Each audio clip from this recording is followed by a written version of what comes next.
Fast and Furious 8. Fate of the Furious. Furious 8. So, Fate of the Furious is the 8th installment of the Fast and Furious franchise. And I must say, it must feel pretty damn good to not have to worry about any of my favorite characters being killed off. I felt no sense of suspension at all. I felt a sense of disbelief throughout the entire movie, but that's about it. I knew no one was gonna be killed in this movie, at least no one major, and I mean no one at all. Toretto's 11 stars Vin Diesel, Charlize Theron, and a bunch of other people. Kurt Russell and Helen Mirren are in this. Jason Statham and Luke Evans, too. I feel like they missed a golden opportunity to basically take this movie and turn it into a version of Commando. Charlize Theron kidnaps Toretto's son. You knew damn well that Vin Diesel was not gonna turn rogue, turn evil, and be killed off at the end. You knew that wasn't gonna happen, though I wanted it to happen. I'm not gonna lie to you. It's like Optimus Prime in The Last Knight all over again. You know, you wanna take these characters and give them another layer, another dimension, and turn them evil, and then nothing happens from it.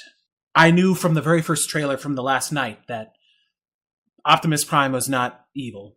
I would love to have seen the movie where he would just wake up one day and think to himself, you know what?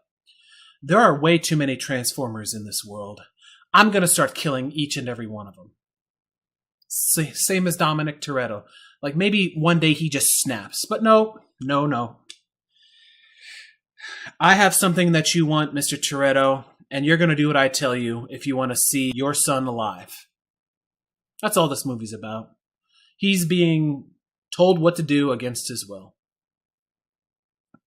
For an over-the-top movie with unnecessary cars blowing up, explosions, a freaking submarine, nuclear devices, EMP, for a movie that was centered around cars 5 or 6 years ago, there sure is a lot of unnecessary over-the-top action. The fight scenes were not choreographed well. There's a lot of cuts and several takes.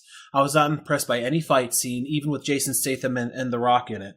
The car chasing was awful, especially when you compare it to a movie like Baby Driver, which you've seen a couple weeks ago. The story is very watered down. It's very simplistic. There's nothing cerebral about it.